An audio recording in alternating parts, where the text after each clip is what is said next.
Fala galera, Felipe mais uma vez, tudo bem? Hoje eu vou mostrar pra vocês como é que a gente testa ponta homocinética, tá gente? A gente tem que dar um 360 no carro para um lado e 360 no carro pro outro lado, tá bom? Ou seja, virar o volante todo e manobrar o carro na segunda marcha, tá ok? Para isso a gente tem que ter uma rua bastante larga, né? Dizemos assim, espaçosa, para a gente poder fazer esse teste. E aqui, próximo da oficina, a gente já tem essa rua, tá?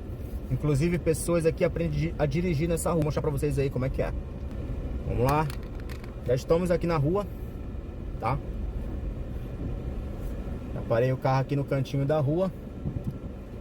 Vou deixar o outro carro passar que tá ali, tá? Aqui, galera. A rua bastante espaçosa, beleza? Vamos lá então dar um 360 nesse carro. Vamos comigo então. Liga o alerta, tá? Pra galera saber que você tá dando um teste. Vamos lá, gira o volante todo pro lado. Ó, já instalou, gente. Se já instalou, caso tenha alguma coisa de errado, tá bom? Esse lado instalou.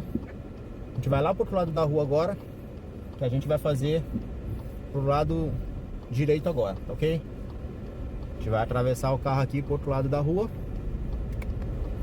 bem no cantinho da rua mesmo.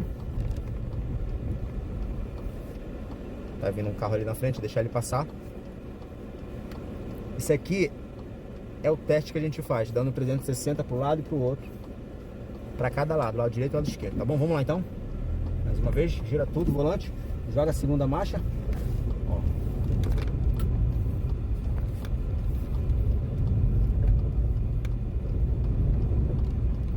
Até agora eu tô sentindo um barulhinho, mas é suspensão, beleza? É suspensão que tá fazendo barulho nesse carro. Com esse teste concluído, a gente vai voltar para a oficina, vamos passar pro cliente, tá? Que é barulho na suspensão. A gente vai colocar no elevador e vamos ver o que é que tá com folga na suspensão, tá ok? Espero que vocês tenham gostado aí. Segue a gente aí no TikTok.